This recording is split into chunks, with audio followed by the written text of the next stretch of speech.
ఎంతటి కమ్మటి వాసనో. అమ్మా ఏంది? వాతావరణం చల్లగా ఉంది, జర వెరైటీగా మనం చేయొచ్చు కదా. చేస్తావు. బయట వర్షం పడుతుంది, వీళ్ళకేమో వేడి వేడిగా కావాలి. ఏదైనా సరే వెరైటీగానే చేసి పెట్టాలి.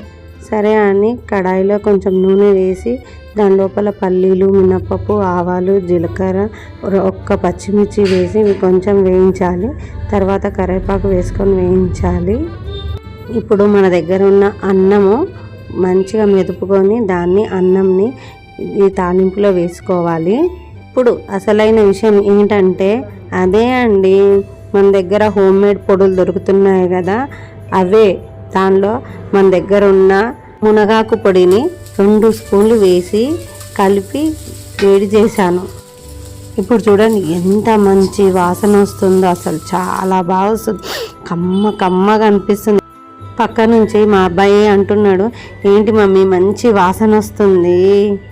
మనం ఏమైనా చెప్తామా? తిన్న తర్వాత వాడే చెప్పాలి ఎలా ఉందో అనేది.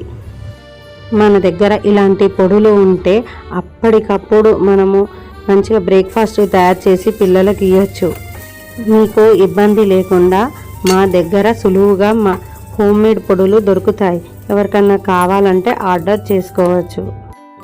ఎప్పుడు పులిహోర కాకుండా ఇలా పొడులు ఉంటే మాత్రము అప్పటికప్పుడు మనం చేసి పిల్లలకి ఇవ్వచ్చు. మనం కూడా తినొచ్చండి, చాలా బాగుంటుంది టేస్ట్. ఇంకా ఆలస్యం చేయకండి, ఆర్డర్ పెట్టుకోండి మా దగ్గర హోమ్ మేడ్ పొడుల గురించి. కావాలంటే వాట్సాప్కి మెసేజ్ చేయండి. స్క్రీన్ మీద నంబర్ పెడుతున్నాను.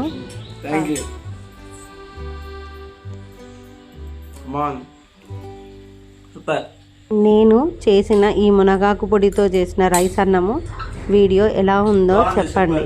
వీలైతే లైక్ చేయండి, షేర్ చేయండి, సబ్స్క్రైబ్ చేయండి.